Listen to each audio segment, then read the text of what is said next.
बंदों चरण सरोज गुरु मुद मंडल आगार। जहीं सेवत नर होत हैं भवसागर के पार। ओ साहिब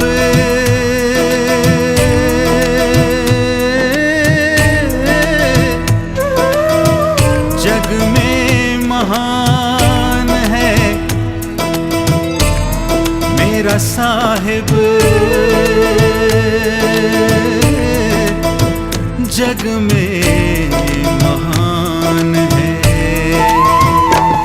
तेरे चरणों में मेरी जान है, मेरा साहिब सत्य समान है। मैं बंदगी साहिब की करूं, मेरा साहिब ही भगवान है। साहिब जग में महान है। साहिब बंदगी साहिब बंदगी साहिब बंदगी साहिब बंदगी साहिब बंदगी साहिब बंदगी साहिब बंदगी साहिब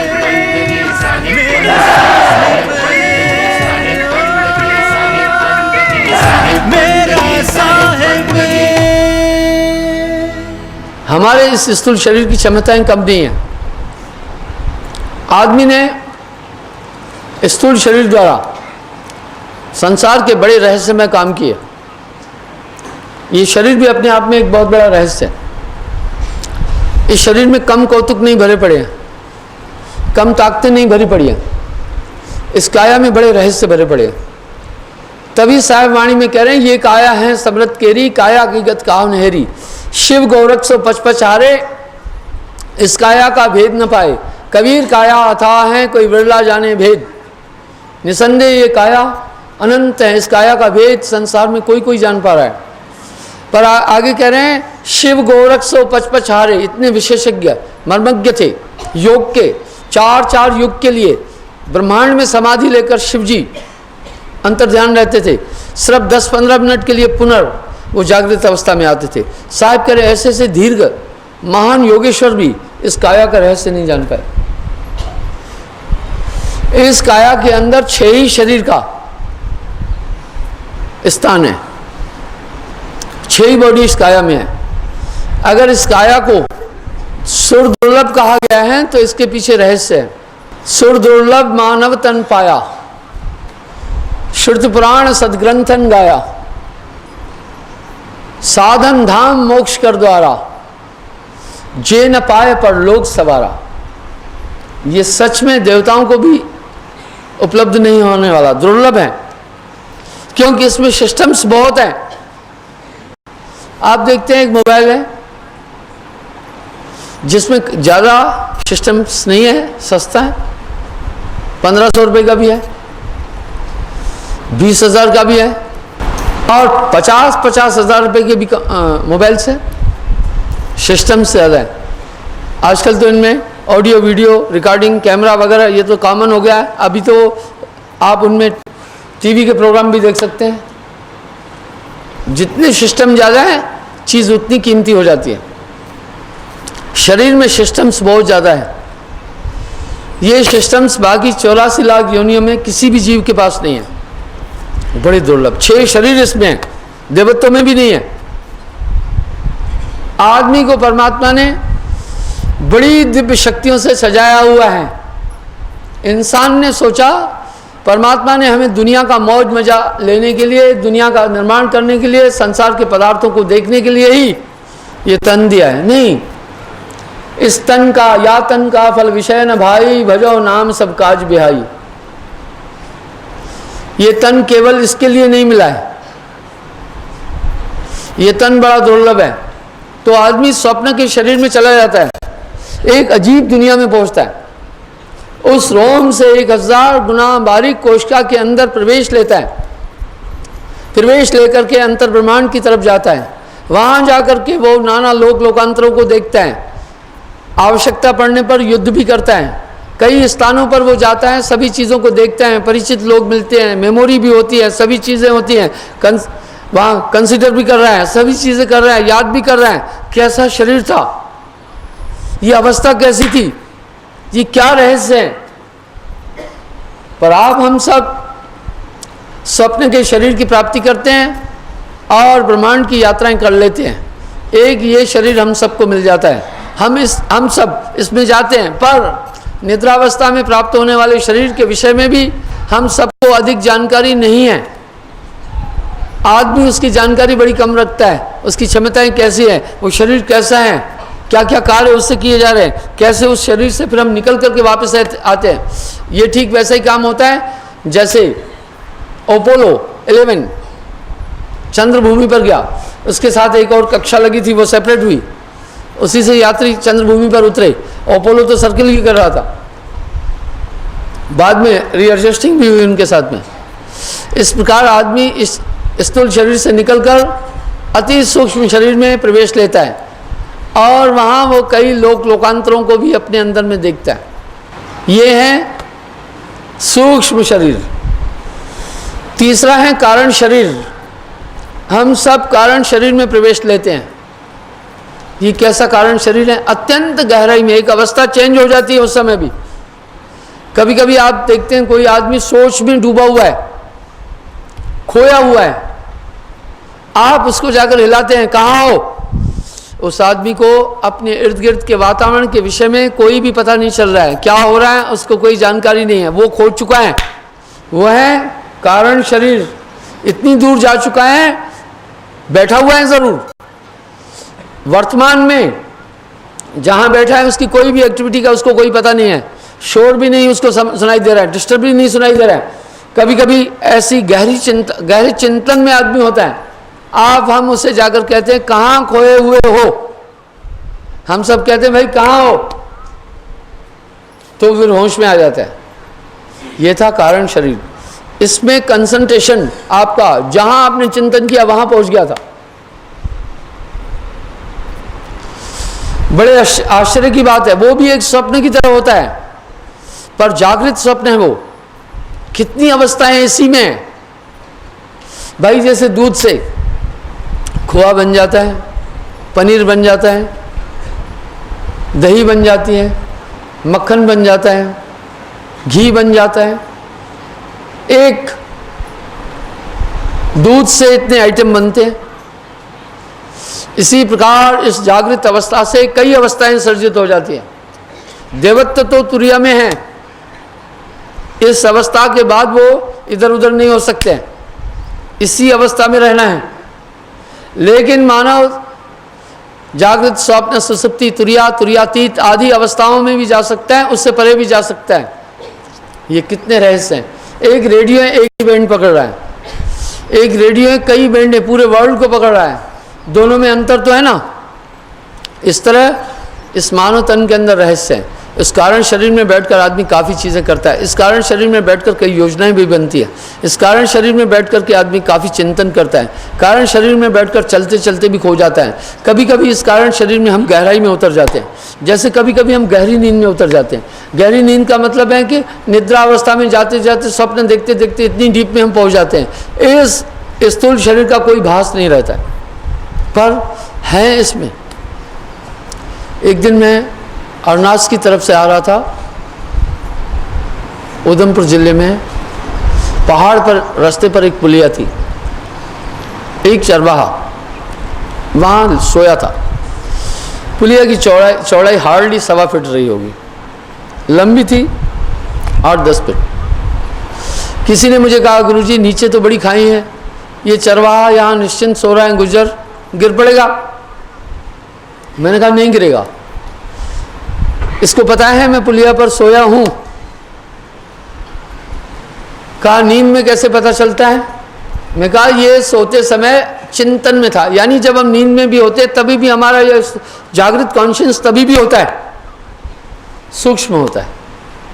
इसको याद है, जब आप पलंग पर सोते हैं बेफिक्र होकर सोते हैं, आप काफ़ी करवटें भी लेते हैं, लेकिन करवट तो आप पुलिया पर भी ले रहे हैं। कभी कभी आपको जीवन में मौका मिला होगा, एक बेंच पर आप सो जाते हैं, उस पर करवट भी लेते हैं आदमी, 2-2.5 घंटे एक करवट में अधिक से अधिक सो सकता है, बाद में थक जाता है, करवट बदलता है। इसका मतलब है बेंच पर लेटा हुआ आदमी करवट बदल रहा है, वो हर तरह की करवट बदल रहा है, क्यों नहीं गिर रहा है? और उस समय कॉन्शियस में हमसे याद है कि मैं एक बेंच पर सोया हूँ। कभी कभी आप फिक्र लेकर सो जाते हैं, रात में 2 बजे उठना है तो आप उठ जाते हैं, क्योंकि आप एक फिक्र, यानी उस अवस्था में भी हमारा जो कॉन्शियस है, हमारी जो चेतना है वो काम कर रही होती है, वो भी होती है। बहुत बड़ा रहस्य है। इस तरह आप जब स्वप्न से वापस आते हैं इस देह में, आपको याद होता है सपना यहाँ देखा था, यहाँ ये हुआ, ये क्रियाएं मैंने की। इसका मतलब जो वर्तमान में कुछ अनुभव करने वाला है वो उस समय भी था, जो इस समय एक्टिविटीज को अनुभव करने वाला हमारा कॉन्शियस है वो वहां भी था। उसने तो फिर वापस आने के बाद बताया ना कि स्वप्न में ये चीजें हुई।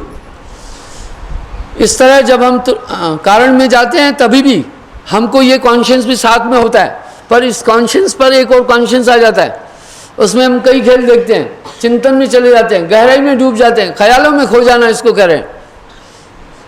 ख्यालों में खो गया, ये कारण शरीर है। कभी कभी इस शरीर द्वारा कोई आदमी आपके पास पहुंच जाता है तो आपको लगता है तो, और थोड़ी देर बाद वो वास्तव में जब पहुंचता है तो आप अचरज करते हैं, हाँ इस आदमी का ख्याल आ रहा था। वो ख्याल नहीं, वो आदमी आपके पास पहुंच चुका। अगर आदमी ने ये सोचा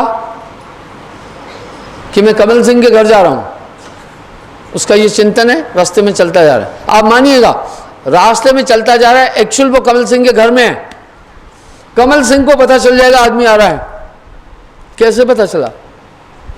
इसका मतलब है जो आदमी कमल सिंह के घर जा रहा था उसके चिंतन का कुछ अंश उसके पास पहुंचा।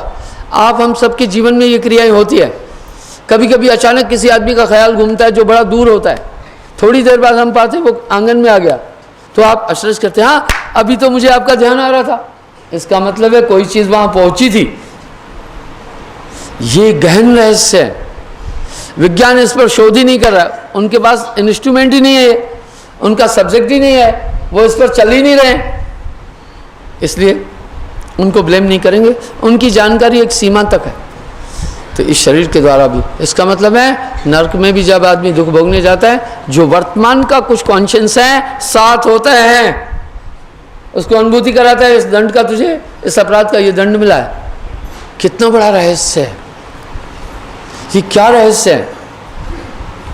इसी तरह चौथा शरीर है महाकारण, बड़ा निराला है। इस महाकारण शरीर की प्राप्ति के बाद मनुष्य ब्रह्मांड में विचरण करने लगता है। ये महाकारण शरीर हमें मोस्टली तुरीयावस्था में प्राप्त होता है। आप चाहे नाना लोकांतर दिव्य लोकों में भ्रमण करते हैं, जब भी आदमी उन लोकों में भ्रमण करके आता है उसको याद हो मैं वहां गया था, देखा अवस्थाओं का मिश्रण कितना डीप है, कॉम्बिनेशन कितना जोरदार है। सतलोक गया तो मन बुद्धि चित्त अहंकार तो वहीं रह गया था, वहां ये जा ही नहीं सकते हैं। जब वापस बॉडी में आया उसको मालूम है वहां गया था मैं। ये कितने बड़े रहस्य हैं, अछूते रहस्य हैं, विज्ञान यहां तक नहीं पहुंच सकता। बच्चा अगर अंग्रेजी भाषा मीडियम में पढ़ रहा है तो अंग्रेजी सीख जाता है, अगर वो हिंदी मीडियम में पढ़ रहा है तो हिंदी सीख जाता है। इसी प्रकार से जो जिस तरह का शोध कर रहा है वहाँ तक का उसको ज्ञान प्राप्त हो जाता है, वहाँ तक की जानकारी उसे प्राप्त हो जाती है। अब महाकारण शरीर द्वारा वो बड़ी दिव्य चीज़ों को देखता है, इतना सक्षम है महाकारण शरीर। ये योगियों को पंच मुद्राओं द्वारा महाकारण शरीर की प्राप्ति होती है। इससे पूरे होश में कहीं कॉन्शियस अभी से बढ़ जाता है, इस अवस्था से भी ज्यादा साधक के पास चेतन अवस्था होती है, इससे भी कहीं ज्यादा। चाहे दुनिया का आदमी उसकी बात माने न माने, पर वो उस अवस्था में रह करके जब ये सभी दृश्य देख चुका है तो वो जानता था उस समय मेरा कॉन्शियस कितना सुपर था, मैं कितना ज्ञान अवस्था में था, उसको भ्रम नहीं होता है।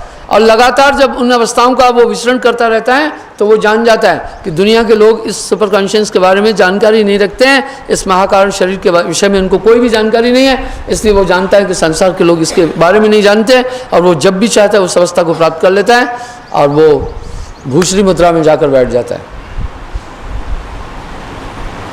अहंकार भूसरी मुद्रा त्रिकुटी है अस्ताना, व्यासदेव तिसको पहचाना, महाज्ञान हो जाना, संतो सब शब्द है शब्द बखाना। इसका मतलब है साहब को इन पूरे शरीरों का पूरा पूरा ज्ञान था। और इसका एक प्रमाण दे रहा हूँ, योगियों में भी कबीर साहब को बहुत मान रहे हैं, ब्रह्मज्ञानी भी बहुत मान रहे हैं, योगेश्वर लोग भी उनकी थ्योरी को लेकर चल रहे हैं। संतों में उनका बड़ा विशेष स्थान है, जैसे सरिताओं में गंगा का स्थान है, इस तरह योगियों में साहब का स्थान है। योगी क्यों मान रहे हैं? योगी लोग उन चीज़ों को देख रहे हैं, मुद्राओं को देख रहे हैं, चाचरी को देख रहे हैं। साहब ने चाचरी मुद्रा का विश्लेषण और उल्लेख इतना सुंदर दिया है कि उसके बारे में क्या बताएं। वो पूरी चाचरी मुद्रा के विषय में एक एक शब्द दिया है। इसलिए योगियों ने उन अवस्थाओं को जब देखा है तो वो जानते हैं कि ये बहुत जानकार हैं, ब्रह्मज्ञानी। जो ज्ञान शरीर में प्राप्त होकर के ब्रह्म ज्ञान को प्राप्त करता है, वहाँ पहुँचकर वो कहता है अहम ब्रह्मस्मि, अर्थात मैं ही ब्रह्म हूँ। वो इस अवस्था को प्राप्त हो जाता है।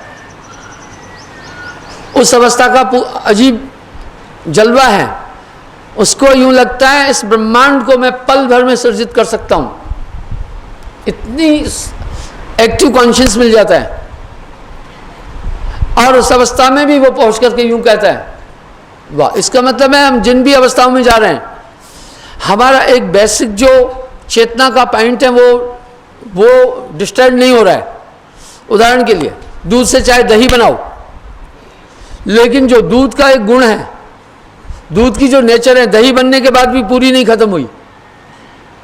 दही से अगर घी भी बना लो दूध से, तो भी जो दूध का बेसिक नेचर है, चाहे वो दही में भी समा गया है, खत्म नहीं हुआ। हालांकि घी बेहतर है, मक्खन बेहतर है दूध से, पर बेसिक जो उसका रूप है, तत्व है, वो मक्खन में भी मौजूद रह जाता है। पनीर बना लो, हालांकि फाड़ दिया दूध को, पनीर के अंदर भी उसका एक बेसिक जो स्वरूप है नष्ट नहीं हुआ।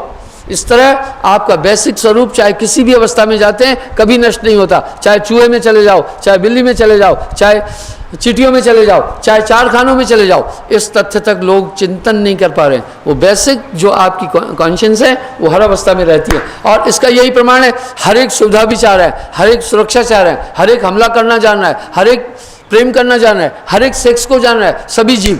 इसका मतलब है आत्मतम सर्वभूतेषु अगर सिद्ध करना हो तो एक अच्छा तत्वज्ञानी इस सिद्धांत को सिद्ध कर सकता है, क्योंकि ये बेसिक चीज़ जो हमारे आत्मा की है, जैसे दूध की डिस्टर्ब नहीं हुई, जो बेसिक दूध का गुण है वो किसी कहीं भी चला गया। चाहे मिल्क केक बनाया, उसका वो बेसिक टेस्ट भी नहीं गया, बेसिक नेचर भी नहीं गया। चाहे वो बर्फी बना दिया, उसका बेसिक नेचर नहीं गया, उसमें ही है। चाहे उससे आपने अपना खोआ बना लिया, कलियारी बना दी, कुछ भी बना दिया, उसका बेसिक नेचर खत्म, मूल जो रूप है वो नष्ट नहीं हुआ, बेसिक जो वृत्ति है वो खत्म नहीं हुई है। इस तरह किसी भी लोकांतर में जब आत्मा पहुंच जाती है, उसका बेसिक चीज़ खत्म नहीं होती है। मेरा ये विचार है, आप ये नाना जीव जंतु हैं, जिन जिन योनियों में आत्मा होकर आई है, पूरा चिट्ठा पूरा रिकॉर्ड अंदर में है। सिर्फ अंदर जाने की कला आनी चाहिए, आप सब कुछ देख सकते हैं आप पहले क्या थे। और मिल रहा है शास्त्रों में उल्लेख कि पहले हम क्या थे।